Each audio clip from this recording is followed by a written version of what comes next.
40페이지가 차고. 자, 차고.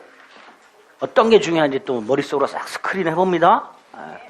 차고는 일단 의사 표시가 불일치하고 불일치를 모르고 있는 경우라 그랬죠. 그러면 차고 유형 중에 대표적인 게 무슨 표시를 잘못하는 거. 표시상 착오가 일단 보통이라 그랬죠. 다만 동기의 착오를 조심하자. 동기의 착오는 착오가 아니다. 의사 표시가 일치하니까. 그런데 이거 중요한 게 두 가지 지문이 나와요. 그 중에 하나. 동기가 상대한테 표시돼서 알려진 경우. 착오가 될 수 있다. 더 나아가서 합의까지는 필요 없다. 이거 꼭 기억하셔야 되고. 두 번째가 표시되지 않았어도 유발됐다면, 상대방에서 유발됐다면 착오가 될 수 있다. 그 다음에 이제 이 착오가 중요 부분인지 중대한 과실이 있는지 이거 따로 따지면 되겠죠. 어쨌든 동기의 착오가 예외적으로 착오가 될 수 있는 경우 두 가지 꼭 기억하자. 세 번째, 착오가 되면 일단 유효화돼 뭐 할 수 있다? 취소. 자, 취소해서 중요 부분 착오와 중대한 과실이 없어야 된다 그랬죠. 여기서 중요 부분은 중요 부분인 거 아닌 거 그거 구별하면 된다 그랬어요. 중요 부분이 아닌 거. 자, 기억합니다. 시가착오, 면적착오, 지분착오, 소유자착오, 가압류 등기, 원인무효. 여기까지는 기억하셔야 돼요. 이건 중요 부분이 아니다. 입증은 차고자가 한다. 차고자가. 차고자라는 말 대신에 취소하려는 자 이렇게 나오기도 하고요. 법률행위의 효력을 부인하려는 자 이렇게 나옵니다. 반면에 중대한 과실, 그냥 과실이 아니라 중대한 과실이고요. 현전부지를 말하고요. 중대한 과실이 있는 경우, 없는 경우 구별해야 된다 그랬죠. 중대한 과실이 있는 거 공장부지 사건 하고요. 개인적으로 하면서 공적 정보를 확인하지 않은 경우 중대한 과실이 있다 취소할 수 없다 이렇게 되죠. 반면에 중개사말을 신뢰했거나 고려청자 가짜를 진짜로 사는 경우 이런 경우는 중대한 과실이 없다 취소할 수 있다. 입증은 상대방이 하라. 취소를 저지하려는 자, 법률행위의 효력을 주장하는 자, 얘는 부인하는 자, 얘는 주장하는 자. 이렇게 입증 책임진다 그랬죠. 취소하면 처음부터 무효 선의의 제3자에게 행하지 못한다 그랬죠. 그리고 부속 효과로 손해배상 책임 없다. 차고 취소권 배제 특약할 수 있다. 매매 계약이 해제된 후에도 매수인은 차고 취소할 수 있다. 적어도 요거는 기억하자. 특히 계약 해제 후에도 차고 취소할 수 있다는 걸 절대로 잊으시면 안 된다 그랬어요. 자, 그런 기본적인 내용을 가지고 문제를 봅니다. 11번에 1번. 갑이 진이가 의사죠? A야. 근데 얘가 표시를 B라고 했어. 그럼 원칙적으로 표시한 대로 생기는 거죠. 그런데 을이 갑의 진위에 동의했어. 이 말은 양당사자의 의사가 합치한다는 뜻이에요. 그죠? 을이 갑의 진위에 동의했다는 건 갑과 을의 의사가 합치했다는 거야. 자, 의사가 합치하면 설령 표시가 다르더라도 이건 고려할 필요가 없다. 이게 뭐였죠? 오표시 무해. 자연적 해석하라 그랬죠? 그리고 자연적 해석이면은 표시를 전혀 고려하지 않으니까 의사만 고려하니까 착오 문제가 생기지 않는다. 그게 1번이죠. 이런 식으로 지문이 읽혀져야 돼요. 그래서 1번 지문은 상대방 을이 착오자의 진위에 동의했다라는 말 속에 양당사자의 의사가 합치했구나. 이게 머릿속에 떠올라야 돼요. 그리고 양당사자 의사가 합치했다면 오표시 무효 원칙이 떠올라야 되고요. 오표시 무효 원칙은 자연적 해석하는 것이 떠올라야 되고 착오 문제가 생기지 않는다. 딱 이렇게 연결이 돼야 돼요. 그래서 1번이 틀린 지문이 되죠. 2번에 법률 착오라고 되어 있는데 어떤 착오죠? 자, 갑과 을 사이에 부동산 매매를 했어요. 을이 양도세를 부담하기로 했어. 그래서 지가 세법을 해석해서 양도세액을 계산해가지고 갑에게 줬어. 그런데 을이 계산한 것보다 3배가 부과가 됐어. 그럼 첫째, 둘 다 착오했죠. 쌍방 착오. 계산 잘못했죠. 계산 착오. 왜? 세법을 잘못 이해했죠. 법률 착오. 그래서 하나의 사건에 세 개의 착오가 존재합니다. 법률착오, 쌍방착오, 계산착오. 중요 부분이다. 중요 부분이다. 2번이죠. 3번은 내가 땅을 샀어.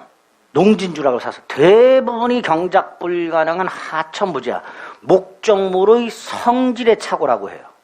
뭔 착오? 목적물의 성질의 착오. 이것도 중요분의 착오가 된다. 우리 아닌 거 외우고 있잖아요. 그렇죠? 아닌 거 외운 것 중에 이거 없죠. 시가착오, 면적착오, 소유자착오 없잖아. 그러니까 중요 부분이다. 내 생각하시면 돼. 성질에 관한 착오입니다. 내용에 관한 착오라고도 하죠. 4번 당사자가 합의한 목적물의 지번에 관해 착오를 일으켜서 계약서상 목적물 지번을 잘못 표시. 이거 1번이죠. 똑같은 거예요. 1번하고 4번이. 각과 을이 목적물의 지번을 착각하여 B라고 표시. A의 의사가 합치했지만 B라고 표시. 그러니까 1번하고 4번은 같은 문장이에요. 전혀 같은 문장인지 모르겠죠. 같은 문장이에요. 양당사자 의사가 합치했다라는 거예요. 표시를 잘못했다라는 거예요. 결국 자연적 해석이고 착오 취소할 수 없다. 이렇게 되죠. 4번은 우리 저기 법률에서 봤던 X토지를 매매할 의사가 합치하였으나 지번을 착각하여 Y토지로 표시한 경우 그 Y토지는 O표시고 O표시는 X토지 계약에 아무런 영향을 미치지 않는다. 그거 말하고 자연적 해석이죠. 자, 5번은 이런 사건이에요. 갑이 땅이 있는데요. 공무원이 네 땅은 국가 귀속 땅이다. 국가에서 수용을 해야 되는 땅이다. 그래서 별 쓸모도 없어서 증여를 해버렸어요. 근데 나중에 했더니 국가에 증여할 필요가 없는 땅이었어. 그러니까 갑은 증여할 필요가 없는 자신 소유 A 토지를 증여해야 되는 땅으로 착각하고 줬죠. 누구에 의해서 유발됐어요? 을에 의해서. 국가 공무원에 의해서 유발된 착오, 유발된 동기착오가 됩니다. 따라서 취소할 수 있다. 이렇게 되죠. 유발된 동기착오. 틀린 거 1번. 12번에 1번. 이거 아까 수업 시간에 뭘 얘기했었죠? 공장을 지으려고 땅을 샀으나 공법적 제한으로 공장을 지을 수가 없더라. 무슨 착오? 동기회착오. 가장 대표적인 동기회착오죠. A 토지를 살 생각으로 A 토지를 팔아라 했는데 공장을 지을 수가 없더라. 이게 동기회착오죠. 그게 동그라미 1번이죠. 2번 나왔네. 첫 번째 줄 가압류 등기, 두 번째 줄 원인 무효. 중요 부분이 아니다. 아니다. 이 2번 같은 것들은 가압류 등기 원인 무효라고 딱 암기를 해두시면, 중요 부분 아니라고 암기해 두시면 내용 몰라도 돼요. 이해할 필요가 없어. 근데 안 해두면 이걸 하염없이 읽고 있는 자신을 발견합니다. 왜? 무슨 말인지 모르니까. 이게 어떤 시츄에이션인지 모르니까. 하염없이 읽고 있어. 중요 부분 아니니까 취소할 수 없다. 이렇게 되겠죠. 3번은 유발됐죠? 그러니까 표시되지 않았다 하더라도 중요 부분의 착오가 될 수 있겠지? 5번은 뭐 포인트가 보여요. 뭐가 보여요? 공인중개사를 통하지 않고 그랬죠. 개인적으로 했죠. 그 다음에 토지대장 등을 확인하지 않았다. 이렇게 되죠. 뭐예요? 중대한 과실이 있다. 따라서 취소할 수 없다. 이렇게 되죠. 5번은 나왔네요. 매매계약이 적법하게 해제됐다 하더라도 매수인은 착오 취소할 수 있다. 사골지문입니다. 아주 그냥 징글징글합니다. 최근에는 약간 뜸하긴 해. 그래도 여전히 잘 나오는 지문입니다. 13번 1. 당사자가 착오를 이뤄 의사표시를 취소하지 않기로 약정할 수 있는가? 있다. 착오가 있다 하더라도 우린 취소하지 않기로 한다. 약정할 수 있죠? 그렇게 약정했다면 당연히 취소할 수 없겠지요. 2번 건물과 땅을 현상대로 매수했는데 부지 지분이 부족, 면적 부족, 지분 부족. 중요 부분 아니다. 이렇게 합니다. 3번은 서명 날인의 착오죠. 나는 지금 부동산 매매 계약서라고 생각해. 신원 보증 계약서라고 생각해. 그런데 나중에 때 연대 보증 계약서야. 신원 보증이나 부동산 매매 계약을 한다는 의사를 가지고 연대 보증 의사를 표시했어. 표시상 착오죠. 서명 날인 착오, 표시상 착오 이렇게 됩니다. 자, 4번 갑이 착오가 있었다. 그런데 중대한 과실이 있다. 취소 못한다. 그런데 을이 요 갑의 착오를 이용했다. 나쁜 놈이죠. 그래서 요거를 보통 대법원은 을이 사기친 걸로 봐요. 갑의 착오를 이용했다. 유발한 것도 나쁜 놈인데 이용한 놈도 나쁜 놈이겠지. 따라서 갑은 중대한 과실이 있어도 취소할 수 있다. 이렇게. 4번 틀렸죠. 5번 또 남았네. 유발된 동기의 착오. 표시되지 않았더라도 중요분의 착오가 될 수 있다.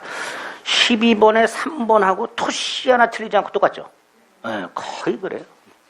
같은 문제 풀 속에 지문이 있기 때문에 반복해서 이렇게 잘 나옵니다. 14번에 1번. 아우 징그러워. 또 남았네. 매도인이 계약을 적법하게 해제한 후에도 매수인은 취소할 수 있다. 이렇게 되죠. 2번. 표의자가 착오를 이루 취소했고 상대방이 손해가 생겼어. 자, 내가 착오했고 착오를 이루 취소한 거야. 불법행위냐? 아니죠. 백구에서 분명히 중요물에 착오가 있는 사람은 취소할 수 있다고 돼 있으니까. 불법행위 아니란 말이죠. 법에서 하라고 한 걸 했어. 그러니까 설령 상대방의 손해가 생겼다 하더라도 손해배상할 필요가 없다. 이렇게 되겠죠. 2번 X. 3번은 경제적 불이익을 입지 않았다고 돼 있죠. 경제적 불이익을 입지 않았다면 중요 부분이 아니다. 취소할 수 없다. 이렇게 되겠죠. 4번도 또 나오는데 최근에 이게 한 25회 이후로 각광받는 지문이에요. 잘 안 나왔었던 지문인데 다시 한번 갑의 착오를 상대방이 이용했다면 중대한 과실이 있어도 취소할 수 있다. 자, 5번 입증. 중요 부분은 착오자가 중대한 과실은 상대방이. 자, 착오자는 취소하려는 자, 법률행위의 효력을 부인하는 자. 부인. 이게 착오자라 그랬어요. 나 계약을 취소할란다. 그 효력 부인하는 사람이. 중요 부분은 얘가, 중대한 과실은 상대방이. 취소를 저지하려는 자가. 효력을 주장하는 자가. 다 같은 의미가 됩니다. 그런데 뭐라고 돼 있어요? 중대한 과실 유무는 부인한 자가 증명하라. 아니죠. 중대한 과실은 주장하는 자가 증명하죠. 부인이 아니라. 그래서 옳은 것은 1번. 이렇게 되겠죠. 자, 15번의 기억. 담보책임이라고 되어 있습니다. 제가 수업 시간에는 면적 착오로 말씀드렸는데 하자 담보책임이라고, 그냥 담보책임 말고 하자 담보책임이라고 나오게 되면 목적물에 물리적 하자가 있는 거예요. 예를 들어서 내가 주택을 샀어. 멀쩡해. 하자가 없다라고 철석하지 믿고 샀어. 사고 났는데 금이 쩍쩍 갈라져 있고 물이 줄줄 새. 책임 물어야 되죠. 근데 매도인도 모르고 있었어. 매도인 잘못이 있어 없어? 만약에 매도인도 모르고 있었다면 잘못 없죠. 그럴 때 책임지는 게 담보 책임이에요. 매도인에게 잘못이 없어도 책임을 지을 수 있는 게 담보 책임입니다. 그래서 매매 목적물에 하자가 있었는데 물리적 하자가, 물리적 하자를 말합니다. 이 물리적 하자에 대해서 매수인이 선의 무과실이었던 경우에는 담보 책임을 물을 수 있는 거예요. 이걸 하자 담보 책임이라고 합니다. 그리고 이런 경우에는 이 매수인 입장에서 보면 하자가 있는 물건을 없다고 착각하고 샀잖아요. 그렇죠? 그러니까 착오도 문제가 된다 이렇게 얘기를 해요. 하지만 담보 책임이 우선하는 게 판례였었어요. 근데 최근에 이렇게 담보 책임이 성립하더라도 이 착오가 중요 부분의 착오에 해당이 되면 착오 취소도 할 수 있다. 이렇게 판결한 바가 있죠. 그걸 자꾸 내고 있습니다. 그게 15번의 기억입니다. 하자 담보 책임이 성립했다 하더라도 착오를 이유로 하는 취소권은 배제되지 않는다. 즉 착오 취소할 수 있다. 그런 뜻이죠. 니은 경과실로 인해 착오에 빠졌어. 취소할 수 있다 없다? 경과실로 인하여 착오에 빠졌어. 취소할 수 있다 없다? 있지요. 또 헷갈려. 선의 무과실, 선의 과실, 경과실, 중과실 나눠요. 취소할 수 있다, 취소할 수 있다, 취소할 수 없다 이렇게 되죠. 근데 내가 착오가 있고 경과실이야. 취소할 수 있죠. 이때 손해배상의 문제가 생기는 거예요. 왜? 과실이잖아. 우리 민법에 고의 또는 과실로 상대방에게 손해를 입히면 손해를 배상하라. 이게 불법행위예요. 그러니까 착오한 너 과실이 있었지 않냐 어쨌든. 경과실도 과실이니까. 그러니까 상대방에 손해를 입혔지 않냐. 책임져라. 이렇게 얘기하게 되는 거예요. 그런데 우리 대법원 착오자가 설령 경과실이 있어서 착오를 이뤄 취소했다 하더라도 이건 불법행위가 아니다라는 거예요. 왜? 법에서 하라고 되어 있으니까. 그래서 경과실로 인해 착오에 빠져 의사를 표시했고 그걸 취소했다 하더라도 상대방에게 불법행위 책임을 지지는 않게 됩니다. 또 나왔네 디귿. 또 나왔네 리을. 징글징글하죠 디귿. 내가 착오했고 상대방이 그걸 이용했다면 설령 중대한 과실이 있다 하더라도 취소할 수 있다. 리얼. 매도인이 적법하게 해지한 후에도 착오 취소할 수 있다. 이렇게 되죠. 그런 식으로 늘 나와. 착오는요, 우리 공부할 땐 좀 어렵죠? 안 어렵나? 표정이 안 어렵다는 표정이네. 그렇죠. 제가 했으니까 어려울 리가 없지. 지문도 보세요. 다른 데보다도 반복해서 나오는 지문들이 굉장히 많습니다. 올해도 나오게 되면 다 우리가 아는 지문에서 나오게 됩니다. 딱 이 정도 정리하시면 됩니다. 사례 형태로 나오는 경우도 거의 없으니까. 그 다음에 16번은 취소 원인이 있는 행위 고르라고 돼 있죠. 아, 우리 이거 알지요. 취소 원인이 있다는 건 취소할 수 있는 거죠.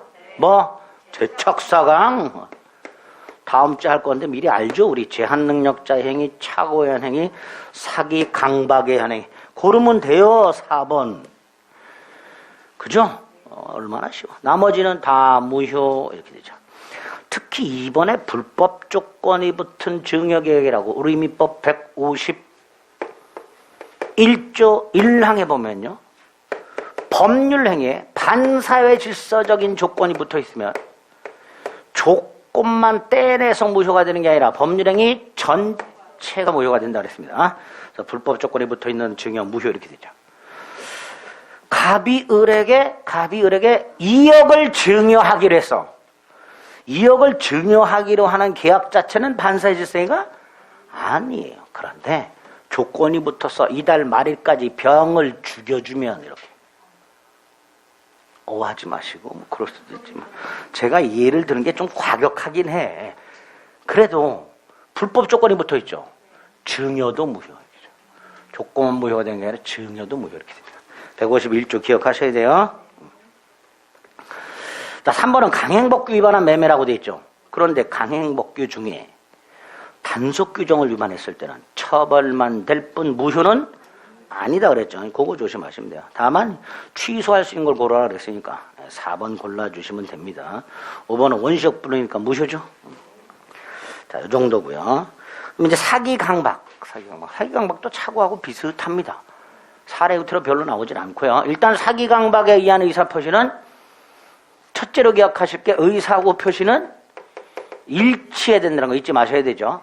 그래서 기억해야 될 판례가 뭐? 갑이 병으로부터 기망을 당하여 신원 보증 서류에 서명 날인한다는 착각에 빠져 연대 보증계약서에 서명 날인한 경우 의사는 신원 보증, 표시는 연대 보증, 불일치. 따라서 아무리 기망을 당했다 하더라도 이 연대 보증 계약을 사기를 이유로는 취소할 수 없고 착오 취소만 문제가 된다. 꼭 기억해야 되죠. 네. 두 번째, 사기 강박에 의한 의사표시가 확립하려면 의사표시가 일치하는 거 이외에 인과관계, 기망에 의한 착오, 착오에 의한 의사표시, 강박에 의한 공포심, 공포심에 의한 의사표시. 그죠? 이때 착오나 공포심은 주관적인 것으로 충분하다. 주관적 인과관계. 무슨 뜻이었죠? 그 사람만 기준으로 그 사람이 착각할 정도, 그 사람이 공포심을 느낄 정도면 충분. 일반인 기준이 아니라 당한 사람 기준. 그걸 주관적 인과관계를 했죠. 또 사기 강박을 한 놈은 처음부터 계획을 몇 개? 2개. 그걸 뭐라 했죠? 2단의 고의. 그리고 기망과 강박이 뭐 해야 된다? 위법. 이게 잘 나온다 그랬죠. 먼저 기망의 위법성에서 위법한 거 2개. 공동묘지, 대형백화점, 변칙제일. 기억해야 되고요. 아닌 거 시가, 광고, 수익보장. 이건 위법하지 않다. 강박, 고소고발 원칙 위법하지 않다. 그러나 부정한 이익 취득 목적 수단의 위법. 그러면 위법하다. 강박의 정도가 극심. 그럼 무효. 기억해야 되죠? 그 다음에 제3자 사기 강박. 갑이 을과 계약했는데 을이 아니라 제3자가 사기 강박했을 때는 상대방이 알았거나 알 수 있었을 경우에 하나 취소할 수 있다. 단 얘가 상대방의 대리인이라면 상대방하고 동일시한다. 따라서 이때는 상대방의 지부지를 묻지 않고 상대방이 설령 선의 무과실이라도 갑은 취소할 수 있다. 이렇게 되겠죠. 그리고 이제 사기 강박을 당한 사람은 취소권이 있고 불법행위 손해배상청권이 있는데 이때 취소권과 손해배상청권 반드시 취소하고 손해배상을 청구할 필요 없이 취소 없이도 손해배상만 청구할 수 있다라는 거 하고, 취소를 하고 나서 부당이득 반환을 청구한 경우에는 그 부당이득 반환 청구 속에 이미 손해배상이 포함되어 있으니까 이때 부당이득 반환과 손해배상은 중첩적으로 행사할 수는 없다. 그 정도. 예. 그 다음에 이제 사기 취소권 배제 특약은 무효 뭐 이런 것들이 있겠죠. 자, 17번 벌써 나왔어요. 표의자가 제3자의 사기로 의사 표시한 경우 이거죠.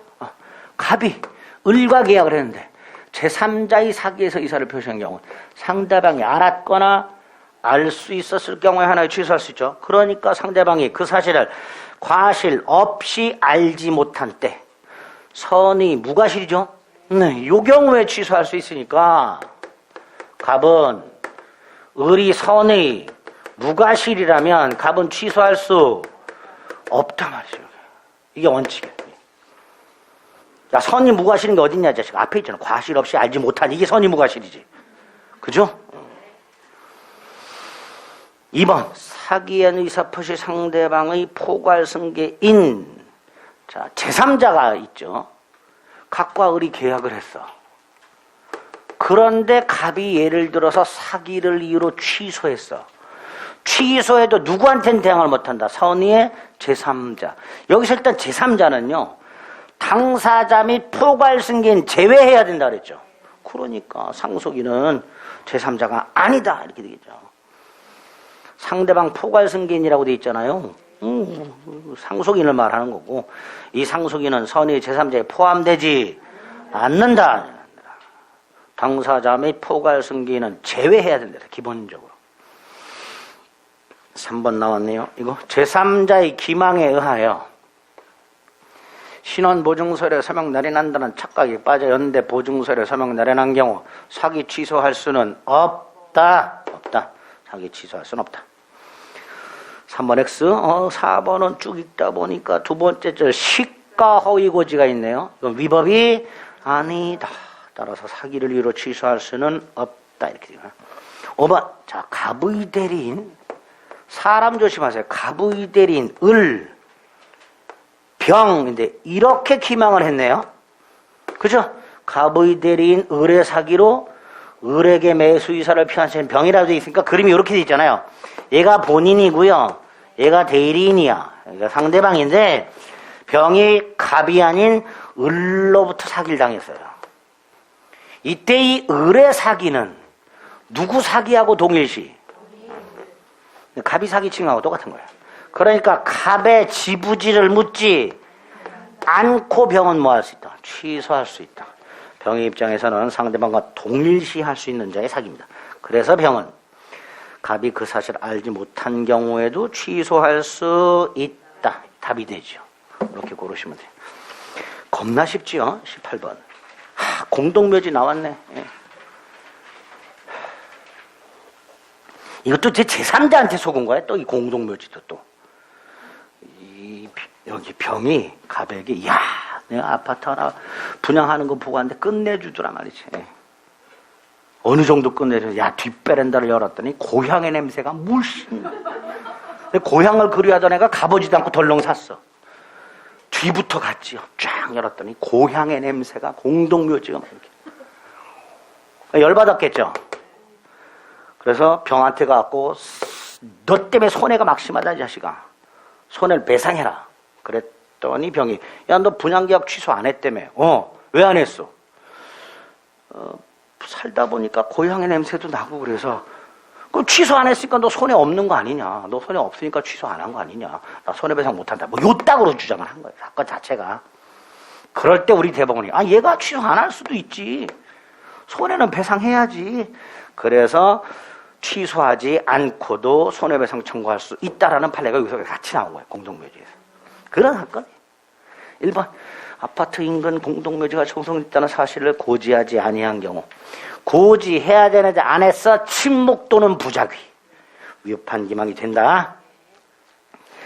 2번 기망행위가 인정되었을 때 분양계약을 취소할 수 있죠. 취소를 원하지 않으면 손해배상만 청구할 수도 있고요. 3번은 뭐 벌써 밑밥을 깔았네. 두 번째 줄 다소 과장 광고. 위법이 아니다. 4번 제3자의 사기에 의해 의사표시한 표의자 110조 2항 그대로 상대방이 알았거나 알 수 있었을 경우에 하나여 취소할 수 있다. 5번 또 나왔네. 대리인의 기망은 본인의 기망하고 똑같단 말이죠. 그죠? 그러니까 아까 본 거 갑의 대리인 을의 기망은 갑의 기망하고 똑같으니까 병은 본인의 지부지를 묻지 않고 취소할 수 있다. 이렇게 되죠. 그러니까 본인이 선이라도 뭐 할 수 있다. 취소할 수 있다. 이렇게 되겠죠. 옳은 지문이죠. 뭐가 틀렸어요? 3번이 틀렸죠. 다소 과장 광고. 위협한 기망 아니다. 자, 가끔 가다가 사기 강박이 이렇게 19번처럼 하면 사기 강박이 사례 형태로 나오면 딱 제3자 이게 나옵니다. 이게 제3자가 나와요. 이렇게. 그리고 이 제3자가 대리인이 있을 수 있으니까 가로 열고 대리인이 아닌 이렇게 박아주거나 만약에 없어 그러면 대리인일 수도 있다는 걸 염두에 두셔야 돼요. 지문에. 근데 19번은 갑은 A의 기망이라고 돼 있어요. 아이고 참, 갑은 A의 기망인데 누구하고 계약을 했어요? 에? 아니 거기 나왔잖아요. A의 기망행위로 누구하고 계약했어요? 을하고 했잖아. 근데 A가 기망했잖아. 제3자의 기망이잖아요. 기본적으로. 을이 알았거나 알 수 있었을 경우에 하나 취소할 때 이렇게 했죠. 그게 1번이죠. 갑이 사기당한 사실을 을이 알 수 있었을 경우에 갑은 취소할 수 있다. 그죠? 근데 2번 만약 A가 을의 대리인이래. 그럼 을의 기망하고 똑같이 을의 지부지를 묻지 않고 취소할 수 있다. 을이 선이 무과실이더라도 취소할 수 있다. 이렇게 되겠죠. 3번 갑이 A를 상대로 손해배상을 청구하려면 먼저 을과의 계약을 취소해야 된다. X 취소하지 않더라도 손해배상 청구할 수 있다. 2번 을이 건물 하자에 관해서 이 건물이 하자가 있었어. 갑으로부터 산 건물에 그 하자에 대해서 선의 무과실이야. 아까 뭐라 그랬어요? 매매 목적물 하자에 대해서 매수인이 계약 당시에 선의 무과실이라면 하자, 담보, 책임이란 게 있다 그랬죠. 그거죠. 물을 수 있다. 선의 무과실. 자, 이 상태에서 을이 병에게 팔았어. 제3자죠. 제3자. 갑이 을과의 계약을 취소하면 그 효과로 선의의 병에게 주장할 수 있는가? 안 된다. 선의의 제3자에게는 대항할 수 없다. 보되겠죠. 옳은 지문, 틀린 지문이 되겠죠. 옳은 거 2번. 그죠? 자, 강박. 20번에 1번. 이 강박 비즈니스에서 이런 거 본 적 있죠? 강박을 당하여 재산을 강제로 뺏긴다는 것이 본심으로 잠재되어 있었다 하더라도 일단 주기로 마음을 먹고 이렇게 생각한다 그래. 주기로 하자. 그리고 준다 그랬죠. 그래서 의사와 표시가 일치한다 그랬죠. 그래야 강박을 이유로 취소할 수 있다고 그랬어요. 사기 강박에 의한 의사 표시는 일단 의사 표시가 일치해야 된다 그랬어요. 갑이 강박을 이유로 계약을 취소하려면 의사 표시를 일치시켜야 돼. 그래서 주기로 하자 이게 의사라고 그랬어요. 진이고. 따라서 이 경우에는 비진이 표시가 아니다 이렇게 되죠. 의사 표시는 일치하니까. 또 비진이 표시란 말이 없네요. 거기에 뭐라고 돼 있어? 내심의 효과에서가 결여된 것. 자, 우리 의사와 표시가 불일치하는 것을 뭐라고 한다? 의사의 흠결. 그죠? 또, 진의 아님. 또, 거기 내심의 의사 결여. 다 같은 말이라 그랬어요.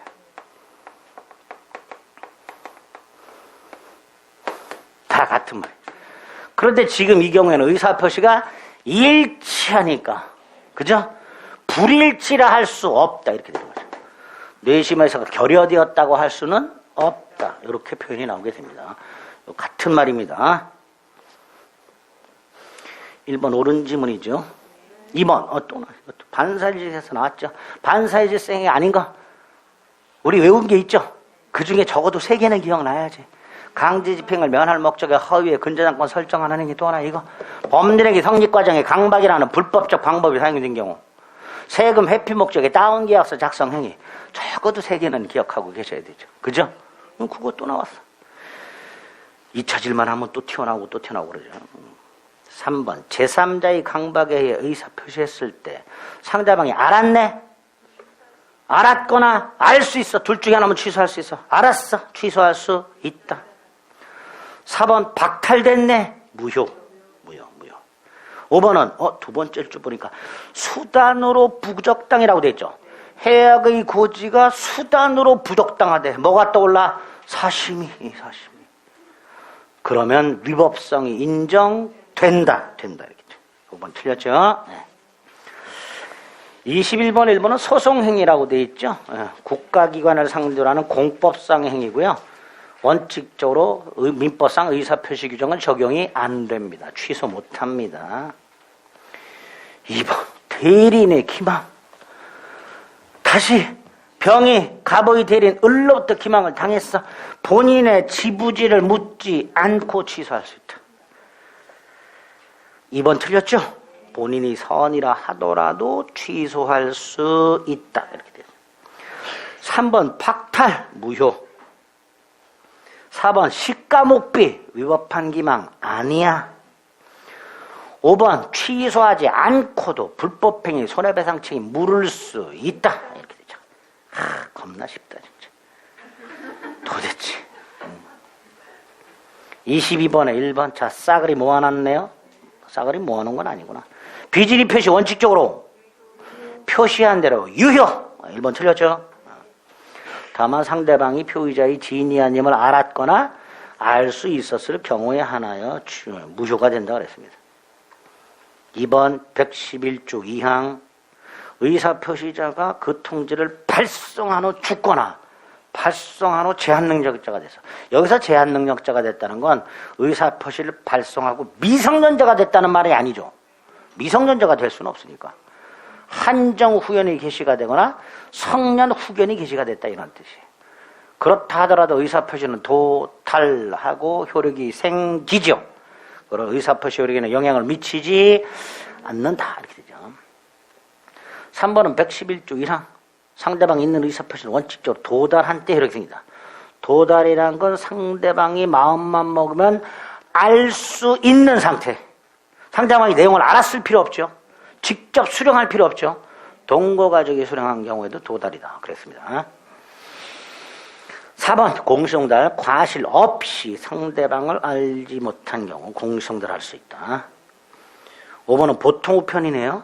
자, 우편물을 보통 우편물과 등기 내용 증명으로 나눠서 보통 우편물은 도달 아니다. 등기 내용 증명은 도달이다. 이렇게 기억하자 그랬죠. 옳은 지문이죠. 1번이 틀렸고요. 23번에 1번 또 공시송달이 나왔어요. 자, 공시송달 할 수 있는 경우 2가지. 과실 없이 상대방을 모르거나 상대방 소재를 모르거나. 그죠? 그럴 때 법원에 가서 공시송달 명령을 신청을 하고 법원이 공시송달 명령을 하게 되는데 공시송달 명령의 내용이 뭐예요? 보관하고 게시장에 게시하라. 이게 공시송달 명령이라고 그랬습니다. 그러면 게시한 날로부터 2주, 이길 2달 지난 후에 도달한 것으로 간주. 그게 공시송달이라고 그랬어요. 2번, 발신 후 제한능력자가 되어도 그 의사표시 효력에는 영향이 없다. 그대로 효력이 생긴다. 3번, 도달해야 효력이 생기죠. 그러니까 도달 전에는 철회할 수 있다. 도달 후에는 철회하지 못한다. 4번 등기, 5번 내용증명. 둘 다 도달이다. 이렇게 됐죠. 4번이 틀렸죠? 24번 1번 표의자가 청약을 발송한 후 사망해도 청약의 효력에는 영향이 없다. 그죠? 의사표시. 옳은 지문이죠. 2번 수령 거절. 자, 의사표시가 나한테 왔는데 내가 수령을 거절했어. 정당한 이유가 있으면 도달이 아니라 그랬죠. 수령 거절의 정당한 이유. 예를 들어서 저한테 우편물이 왔는데 이정 혼으로 왔어. 저 아닌데요? 거절할 수 있잖아요. 괜찮아. 근데 환으로 왔는데 안 받아. 이럴 땐 도달이란 말이죠. 정당한 이유가 있냐 없냐 이렇게 나누면 되는 거예요.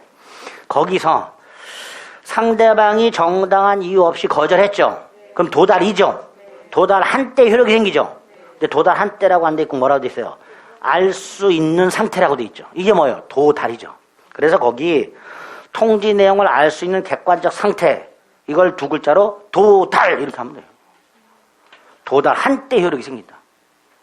도달의 개념 자체가 알 수 있는 상태니까 거기 통지 내용을 알 수 있는 객관적 상태 이퀄 도달 이렇게 도달해.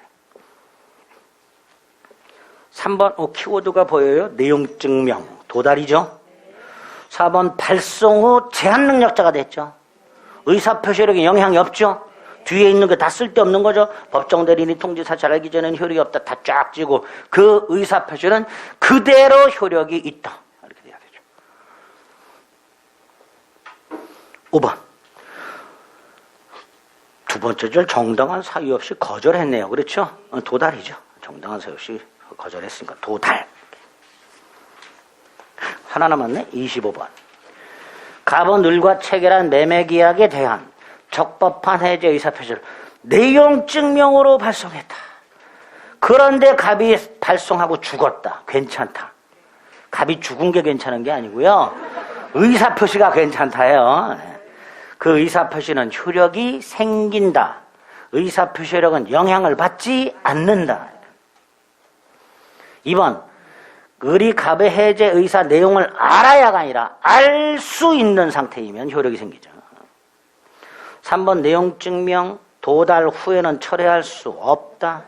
4번 내용 증명 반송 안 됐다. 송달되었다.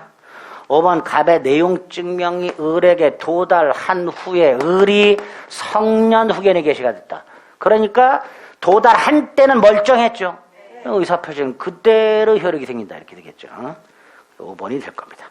이런 식으로 착오하고 사기양방 아주 쉽게 나와요. 그래서 지난주하고 이번 주 거까지 법률의 목적과 의사표시 내용이 공부할 때는 굉장히 어려운 것 같은데 문제 자체는 지금 10년치를 모아봤어도 어렵다고 느껴지는 거 없죠?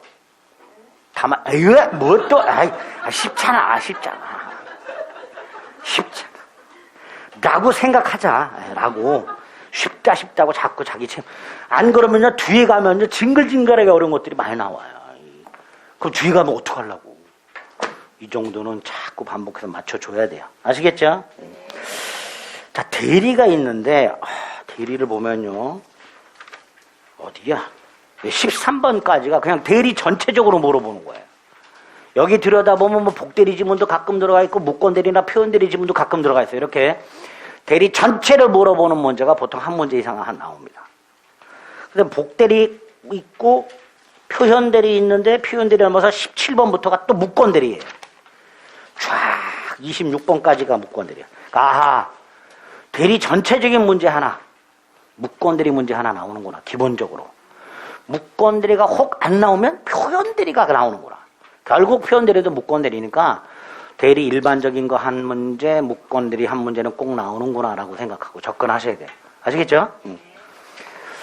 자, 대리에서 대리 전체를 물어보는 경우에 이제 주로 삼면관계를 물어본다고 그랬고요. 삼면관계 중에 대리인에게 대리권 이거 먼저 물어본다고 그랬죠. 전체적으로 한번 다시 스킵을 해볼게요. 대리권은 타인을 위해서 일정한 행위를 할 수 있는 지위나 자격, 권한이라고 그랬죠. 법정대리, 임의대리가 있죠. 법률 규정에선 대리권 발생하는 경우와 수권행위를 통해서 발생하는 임의대리. 수권행위는 본인의 단독행위라고 그랬고 분료식이라고 그랬고 본인과 대리인 사이 계약 관계인 원인 관계라는 놈하고는 구별하자. 이게 기본이죠. 특히 대리권의 범위가 핵심이죠.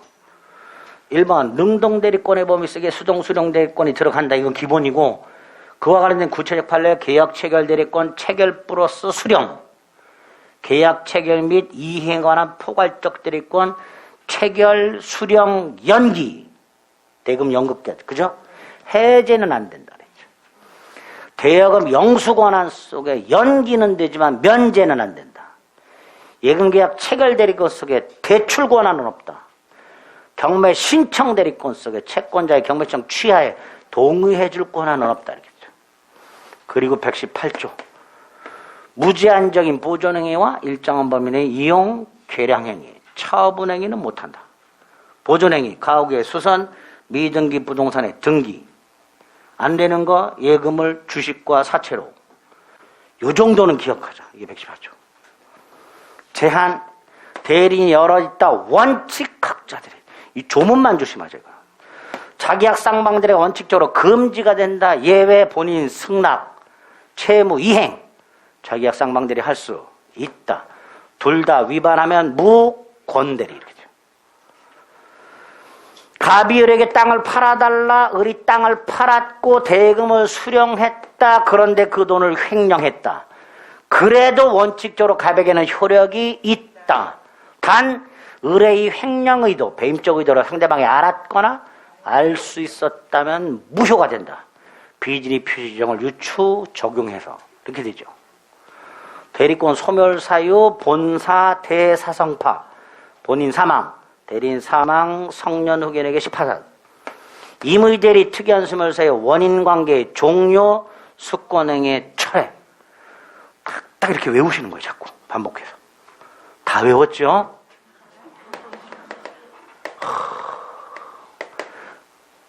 오전에 하고 점심 먹으면서 다 잊어버렸죠. 그죠? 점심 때 탄수화물을 드셔야 돼. 탄수화물이 뇌에 영양물질을 전달하는 문제. 제일 좋아요. 공부할 땐 탄수화물 먹어야 돼. 뱃살 나오는 거 신경 쓰지 말고 탄수화물 먹어야 돼. 지방보다 탄수화물 먹어야 돼. 네. 영양분 공급이 탄수화물이죠.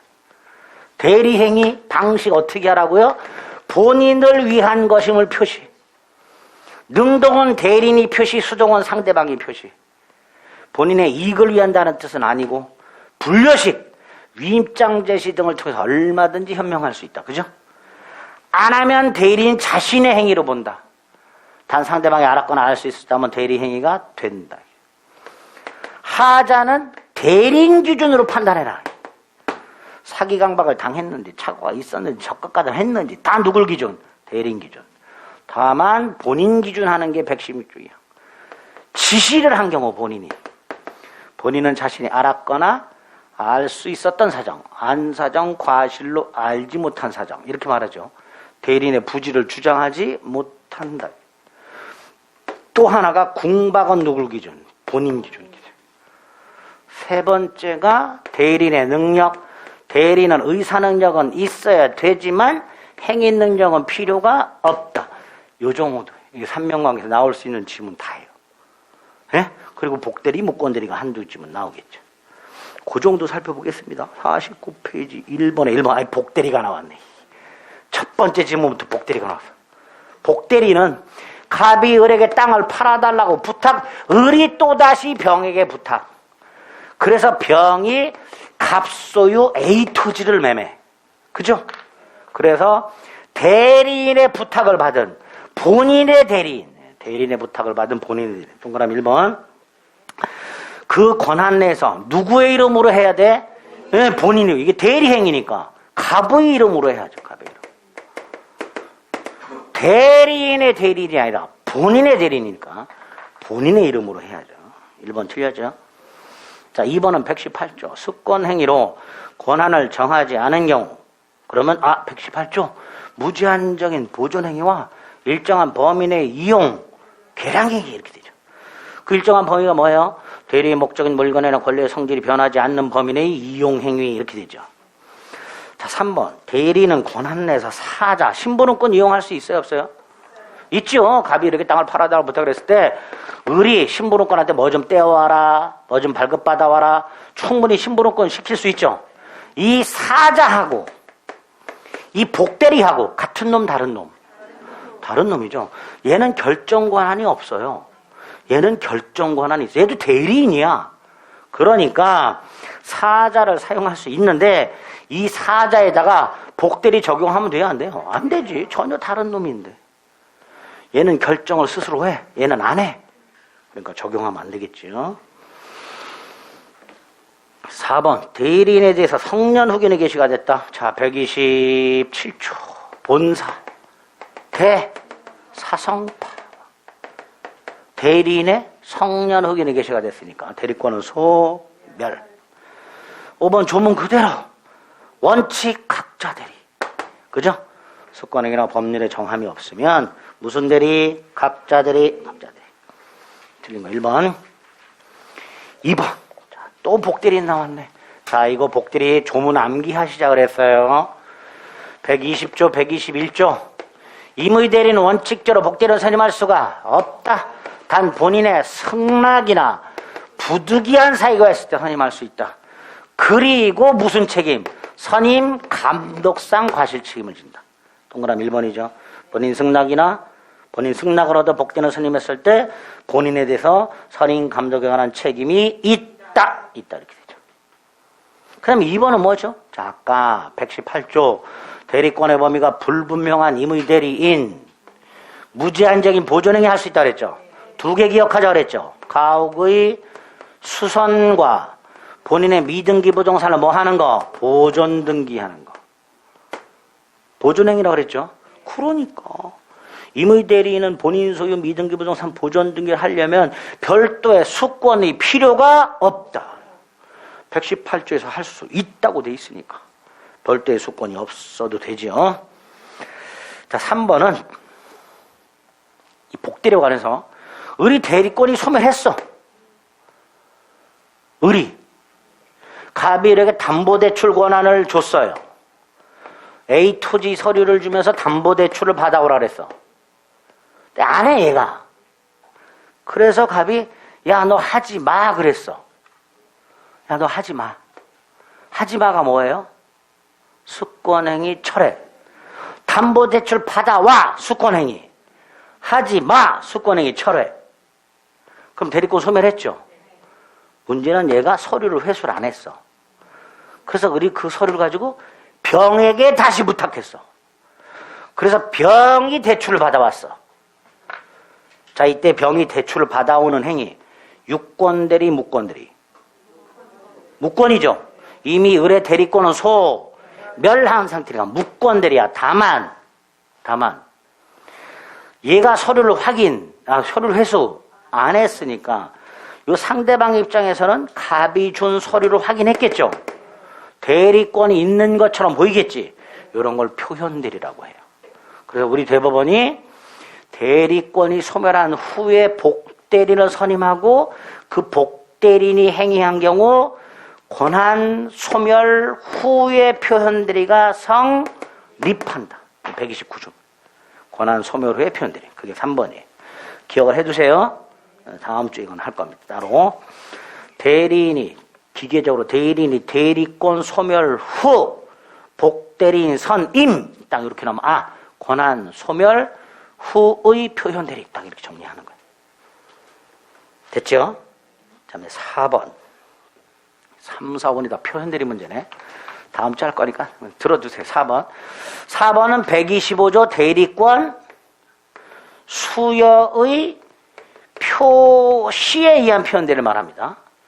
자, 대리권 수여까지는 수권행위예요. 근데 수여의 표시는 뭐냐 하면 수권행위를 한 적이 없어요. 수권행위 한 적이 없어요. 그런데 대리권이 있는 것처럼 표시한 거예요. 수권행위가 있는 것처럼. 그 해설지에 보면 제가 이런 예를 들어놨어요. 갑이 서울에서 유명한 식당을 운영해요. 지방에 있는 고향 친구가 갑한테 찾아서 야, 니네 식당 무슨 지점 간판 좀 쓰자. 간판만 좀 쓰자. 장사가 너무 안 된다. 그래서 갑이 쓰라고 했어요. 자, 갑은 지금 이름만 쓰라고 그랬죠. 자신의 이름만 쓰라 그런 거잖아. 그런데 을이 요 무슨 식당 무슨 지점 이름으로 계약을 해버렸어. 그럼 이때 이 계약을 한 상대방의 입장에서 보면 얘가 본사일 거 아니에요. 그러니까 대리인으로 보인단 말이죠. 아, 얘는 본사를 대신해서 계약하는 거구나. 얘는 대리권을 준 적이 있어요, 없어요? 간판만 쓰라 그랬어, 간판만. 간판만 쓰라 그랬지. 각 본사 이름으로 계약을 하라고 한 적이 없단 말이죠. 근데 했단 말이죠. 그런데 얘 입장에서 무슨 지점 간판을 쓰고 무슨 본사 무슨 지점 이름으로 계약을 하니까 대리처럼 보인단 말이죠. 그죠? 이렇게 본인이 수권행위를 한 적이 없는데도 불구하고 본인이 마치 을에게 대리권을 준 것처럼 을이 명칭 따위를 사용하는 것을 승낙. 이런 게 뭐다? 수여의 표시. 예? 대리권을 준 적이 없어요. 근데 명칭들 사용하게 했어. 그래서 사람들이 봤을 때는 마치 대리권을 준 것처럼 보여. 이럴 때 성립하는 표현들이가 수여 표시한 표현들입니다. 여기서 이 둘 사이는 아무런 계약관계 없죠. 그래도 성립하는 게 125조예요. 그걸 이렇게 말을 합니다. 대리권 수여 표시한 표현들이가 성립하기 위해서 본인과 그 대리인 사이에는 기본적 법률관계가 필요가 없어요. 친구 사이야 그냥. 친구 사이는 법률관계가 아니야. 그래도 성립하는 게 대리권 수여 표시한 표현들이가 됩니다. 그렇구나 라고만 일단 생각하세요. 그래서 머릿속으로 수여 표시한 표현들이는 대리권을 준 적이 없다. 그것만 머릿속에 딱 기억해요. 5번은 권한을 넘은 표현들이에요. 예를 들어서 법정 대리의 경우에는요. 미성년자의 재산을 자기 자신한테 증여할 때는 친족께 동의받아야 돼요. 동의 없이 자신한테 증여했어. 권한을 넘었죠? 이런 걸 권한 넘은 표현들이라고 하는 거예요. 임의 대리인이 권한을 넘었든 법정 대리인이 권한을 넘었든 권한 넘은 표현들이 성립할 수 있다. 이렇게 됩니다. 있다. 자, 3번. 또 남았네요. 대사성파. 대리권 소멸하죠? 2번 또 나왔네. 대리인이 여럿 있어. 각자들이. 3번 124조 자기약 쌍방들의 원칙적 금지. 단 본인이 허락할 수 있다. 그죠? 본인 허락이 있으면 쌍방들이 할 수 있다. 대표적인 게 뭐다? 법무사. 매도인과 매수인의 쌍방대리인으로서 등기 신청하는 행위. 본인의 허락이 있으니까 할 수 있다는 말이죠. 자, 4번. 갑이 을에게 땅을 팔아달라고 부탁을 했고 을이 그 땅을 팔았는데 돈까지 받은 상태에서 횡령을 했다. 하더라도 갑에게는 효력이 있다. 배임적 대리행위. 단 상대방이 알았거나 알 수 있었다면 효력이 없다. 그게 4번. 대리권 남용. 5번 계약 체결 대리권 속에 뭐가 있죠? 중도금 잔금을 수령할 권한이 있다. 이렇게 되겠죠. 자, 4번.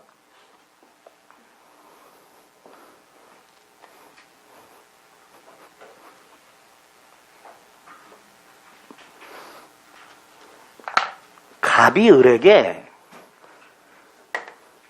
담보대출을 받아오라고 부탁을 했는데 을이 뭐 담보대출을 받았거나 매매를 했어. 담보대출을 받아오는 경우도 있고 그걸 넘어서 매매까지 했어. 근데 이 을의 행위가 강행규정을 위반했어. 뭘 위반했다고요? 대리인의 대리행위가 본인에게 유효하려면 대리권이 있고 대리행위가 있어야 되죠. 그런데 그 대리행위가 일반적 유효권을 못 갖췄어. 그럼 당연히 대리권이 있고 대리행위가 있다는 걸 따질 필요가 없어. 이건 특별 유효권이에요. 일반적 유효권을 못 갖췄어. 을이 계약을 할 때 만취했어. 그냥 무효. 대리권이 있네 없네 대리행위가 적법한에 따질 필요가 없게 돼. 그러니까 설령 을의 행위가 뭐 표현 대리가 성립하든 뭐든 강행 규정을 위반하면 그냥 뭐가 된다? 무효 이렇게 되겠죠. 그게 동그라미 1번이에요. 대리행위가 강행규정 위반해서 무효라면 절대적 무효이기 때문에 거기에 표현대리 따위로 성립시켜서는 안 된다 이렇게 되겠죠. 그 다음에 본인 허락 없이는 자기계약 쌍방대리 못한다 그랬죠. 만약에 허락 없이 하면 무권대리죠. 무권대리 본인이 뭐 할 수 있어요? 추인. 그죠? 그게 2번이죠. 본인 추인. 그래서 갑이 을에게 땅을 팔아달라고 부탁을 했어. 그런데 을이 갑의 허락 없이 자기 자신한테 팔았어. 무권대리죠. 근데 갑이 추인했네? 잘했네? 그래서. 그럼 된단 말이죠. 그게 5번, 2번. 본인이 추인하면 유효한 대리가 될 수 있다. 자, 단독행위 무권대리라고 되어 있는데요. 우리 단독행위는 두 가지가 있죠. 상대방 없는 단독행위, 상대방 있는 단독행위. 자, 상대방 없는 단독행위 대표적인 거 뭐 재단법인 설립행위도 있고요. 동산 소유권 포기도 있어요. 자, 그 중에서 재단법인 설립행위 보겠습니다. 갑의 재산을 가지고 을이 아무런 권한 없이 갑의 이름으로 장학재단을 설립했어. 무권대리죠. 상대방 없는 단독행위의 무권대리 이렇게 되겠죠. 자, 이때 이 갑이 추인할 수 있을까요? 없을까요?